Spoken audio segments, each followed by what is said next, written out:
Hey, welcome back to my YouTube channel. I go by the name Romy Rolls on all social media platforms, as you can see right now on your screens. Thanks so much for your support and for everybody who has followed me and subscribed to this YouTube channel.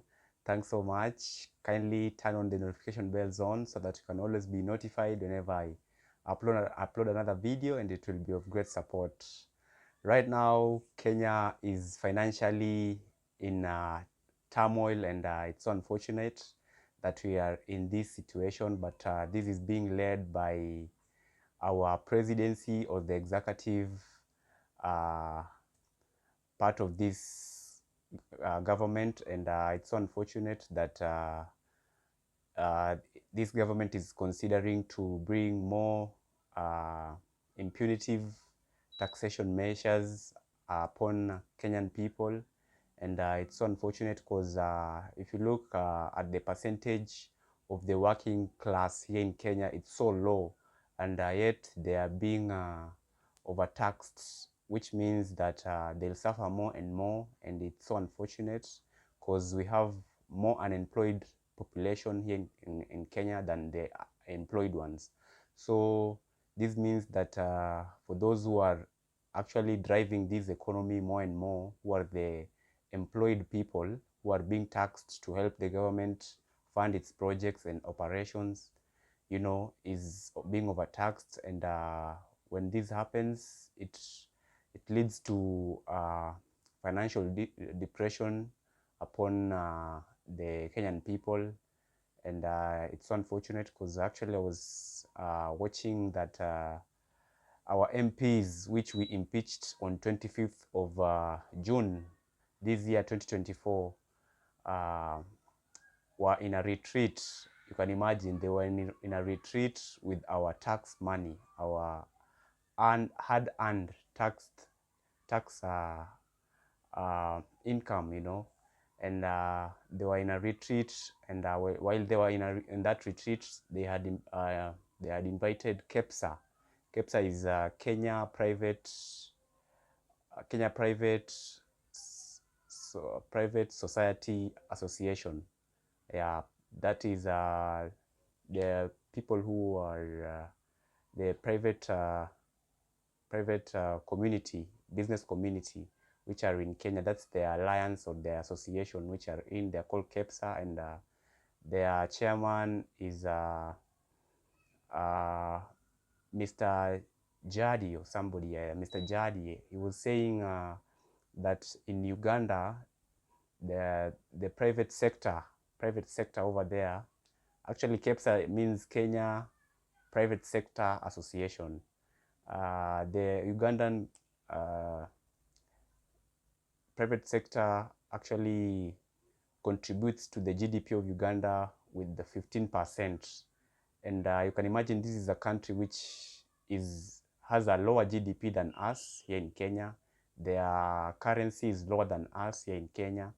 And 15 years ago or 20 years ago, they used to fully depend on Kenya, and that was actually being uttered by the leader of majority, Ichungwa, who is somebody who should be going home the next election, or therefore revolution comes. These are the people who will never see the parliament again or any public office again, because they are people who don't think about the people. They just think about themselves and how they will enrich themselves, and that's all they care about. So they were saying that Uganda is doing well in terms of their private sector.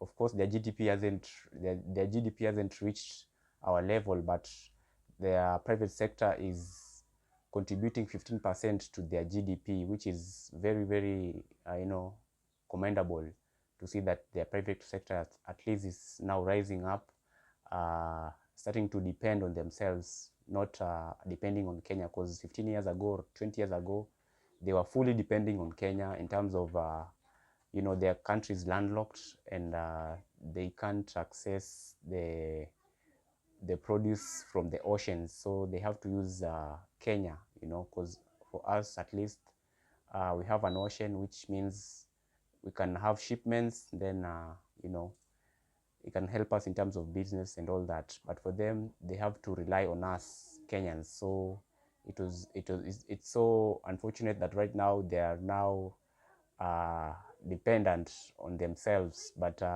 it's good for them because they're growing and it shows growth for them. But I believe that in this country, change should be coming sooner or later, uh, because Kenyan people are being depressed, and suppressed with the taxes. And it's so unfortunate because we only have a few percentage which are employed, and these are the ones who are being taxed, and heavily, that is, because for the others who are not employed, for them they're being taxed via VAT, or other taxes which you get to buy something, or when you, for example, use the cashless system, that's where you get taxed through. So uh, it's unfortunate that this government are thinking to bring 2024 financial bill once again, that was rejected and led to the Gen Z revolution. But I feel like that revolution didn't achieve its purpose, and I feel like right now they will trigger it to come once again, and I believe this time we shall achieve the purpose of this revolution, which I believe is a financial revolution, which we need in this country, because you can see this government is really struggling to fund its projects and to fund its operations, and that's why you can see we have you know we have an operational departments, or cabinets here in this country, and it won't take long before everything erupts, and we send this government home by revolution, because I believe this will be the best way, because once again, I'll say it again, this is a government which wants to impose themselves on the people by ruling them by force. They were voted in by ballot, they were put in by ballot, they were voted in, but right now they want to rule with the gun, but not with the constitution. But this government has showed time without number that for them, they don't care about the constitution, they don't follow the constitution. For them, it's all about being rogue, using rogue police against the people who voted this government in. So you can remember, even when they were swearing in the president, they usually give him, for example, Ruto, he was being given the symbols of presidency, the symbols of power in this country. There's usually the constitution, the sword, him being the commander-in-chief, the chief commander here in this country. He's being given the constitution and the sword, and the other relative symbols of power. But these two are usually one of the most recognized symbols by the people. But for him, he instead of putting up the constitution, at least to symbolize that he will follow to the latter the constitution and the law of this country, he went ahead and put down the constitution which he was given first. And when he was given the sword, he put up the sword, showing the people, symbolically, that he will use the sword. And the sword is all about killing, and we can see time without number that he has killed a lot of people, even before he was chosen to be the deputy president of Uhuru Kenyatta, and even thereafter, when he became the president, he has been linked with lots of murder. Can't forget about Jacob Zuma, who he tweeted, and they mentioned him, to be specific, that if I die, Ruto William will be responsible. Recently, Mr. Rigathi Gachagua mentioned once again that if he dies, William Ruto will be responsible. So he's somebody who he's well known to, slay people when they don't follow his way of thought. It's his way or the highway, and in this case, the highway is the unfortunate cascade or anything to do with the death. So hopefully that hopefully as of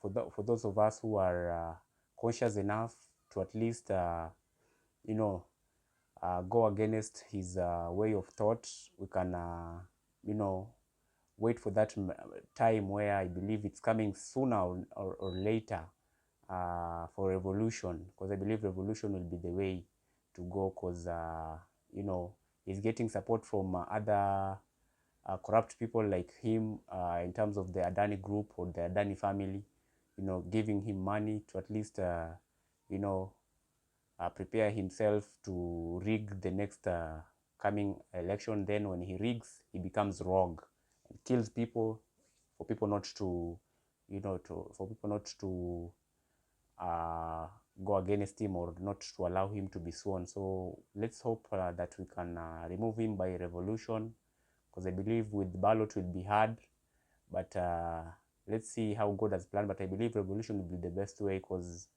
Bangladesh has done it, Sri Lanka has done it, and you know, I believe we are stronger than those countries. So, and right now, actually, if you go and see Bangladesh and Sri Lanka, these are countries that right now are at a higher level in terms of development after their financial revolution.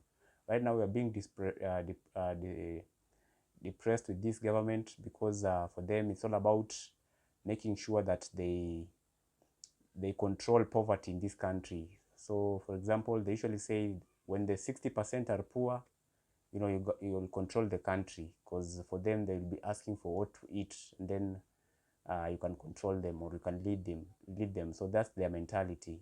Then the 30%, the 30% that is 30% is the employed ones, the middle class, which are those ones who are employed, who are now being heavily taxed. And you can only see that they're 30%. That means that they are so few, and when you overtax them, you know, you'll be finishing them to the core, you know. Then the 10%, they are the leaders now. The 10% are the leaders, who the 9% actually, the 9% are the leaders. Then those are the MPs, who are being controlled right now, left, right, and center. And then the 1% are now the ones who are ruling now. You know, those 9% who are the MPs are being controlled left, right, and center with handouts, peanuts. They are being given peanuts after the 1% ruling class has already stolen billions of dollars. They now give them handouts in terms of peanuts here in Kenyan currency, and for them, they are so stupid and foolish to accept such a money in exchange of their people who they elected them. You know, it's so unfortunate, but we have to say all this, because I believe if you don't say it, our next generation will continue to suffer. It's all about fueling this anger and this hunger for better governance and proper leadership, so that we can get this as soon as possible and have a better country. So let me know your opinions on the comment section. I believe every Kenyan is eagerly and you know, extremely waiting for that day when change will come, so that we can have a proper country. Because for me, I usually believe that Kenya is, if we are to get a better leader, or a group of leaders, we can be better than Singapore, Bangladesh, Sri Lanka, and these are the countries that came behind us and overtook us. And right now, they are enjoying their country financially. You know, they are stable, they're doing well. You know, it's just the natural calamities which are a problem to them. But in terms of financial stability, they're in a good hand, and they're doing well. So we hope that we reach there, but for us to reach there, we have to sacrifice. You know, we have to sacrifice in terms of getting out and pushing for change, and this might lead to, you know, a revolution. And whenever a revolution comes, you know, it always pushes away those rogue-minded and dictators who are sitting in that government at the moment. So guys, let's not lose hope. Hope is still there. I believe the government is now showing us who they are, and right now President Ruto won't have anybody to go for, because I believe last time when the Gen Z went for the parliament and overtook the parliament, it was on a Tuesday. The Gen Z had said Thursday will be people will be going to State House, and when the president realized that people will be coming for him, for his head, uh, he decided to call Raila for his help, and of course, right now, uh, President Ruto is sitting on the legitimacy of Raila, uh, which I believe right now, if we go for a revolution, he won't have any other backup, because they will be going together with his friend called Raila, who betrayed the people, by joining this rogue government, which is killing the people and ruling by the gun instead of ruling by the law. Right now the president has overtaken all the three arms of government. That is the executive, the judiciary, and the legislature. It's unfortunate. Even the few good-minded people who are in the national parliament and the Senate can't have much or enough voice, because when they go for a vote, because this is a democratic country, they are usually overwhelmed by the negative-minded people, who are under the president's influence. So it's so unfortunate, and this means that revolution is the only way, because the opposition has joined the government, so we don't have pro-people type of leaders in the government, enough pro-people type of leaders in the government, because there are so few. Even if they go for a vote, because that's how the democracy works, because this is a democratic country, they won't have any voice by their vote, because they will be overwhelmed by the president's people, because they are now like zombies. They follow these presidents like zombies, because they are being given handouts in terms of Kenyan cash, while the president is getting money in dollars. He's getting multi-billion dollars in his unlawful debts that he usually goes for in the international funding institutions. But I believe change is coming, and all this will end, and these people will end up in prison, and we will get our money back. In the offshores they have, in the offshore accounts they have put this money in, and in other countries, and all the assets they have invested in shall retrieve them, and Kenya will be great again, because I believe this is a great country, but we're being led with very low IQ personalities. So guys, let's not lose hope. Change is coming. It's a matter of being ready and taking that opportunity and moving with it in front. So guys, let me know your opinions and your comments, and whenever they bring back this 2024 financial bill, let's once again show them that we are still strong, and we don't fear. As Jimmy Wanjigi always says, we are fearless. This is a fearless generation and a country at large, and we won't be depressed by just a few people. If it means we go for a revolution to see them flee away out of this country, that will be the way to get our country once again, and to make it great and substantial, and to make it a country that we can all enjoy. So guys, let me know your opinions, and I really appreciate. Follow me on all social media platforms, and I really appreciate. and share this video to your friends and family so that the message can get outside there. This is a civic education type of video, so that we can always make the right decision when it comes to politics, because politics affects our lives directly. You may not like it, but that's the reality, because right now everybody is suffering in terms of finance. For those who are enjoying, they are most definitely enjoying from the proceeds of corruption. So guys, let's not allow this. This is impunity that this government is now imposing against us, and the opposition is in the government right now. Don't be lied to. Raila is in the government together with his man John Mbadi, Wycliffe Oparanya, and Hassan Joho, and Opio Wendani. So guys, another thing is that tribalism won't take us anywhere. Mr. Mdavadi doesn't help any lawyers, together with his friend Wetangula, doesn't help any lawyers. Lawyers are still under distress of finance. Same to the Luos who are under Opio Wendani and Raila Odinga. Same to those coastal people. You know, they're not enjoying as Hassan Joe is enjoying the fruits of these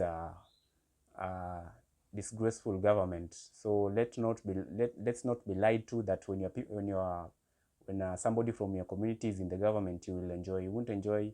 It's for them and their families, you know, because this is a corrupt government. You won't enjoy anything, because their policies won't work for the people. It's working for them, you know. It's unfortunate that they were on Friday. They were using taxpayers' money to celebrate Mr. Kindiki's, not even Mr. Kindiki's inauguration with the taxpayers' money, while in Botswana, the president of Botswana, you know, having a proper mind, didn't use even a taxpayer's money. He was sworn in a boardroom, and it was, you know, the best way to do it, because they didn't see any reason to use taxpayers' money, to waste taxpayers' money, and they did swear him in a boardroom, and they saved lots of taxpayers' money. But here, in a country where we are in a financial distress, they're using again taxpayers' money to, you know, celebrate one man getting a job in a venue where 3 days or 4 days before, more than 10,000 Kenyans went there to seek a job, to go in a country in a Qatar.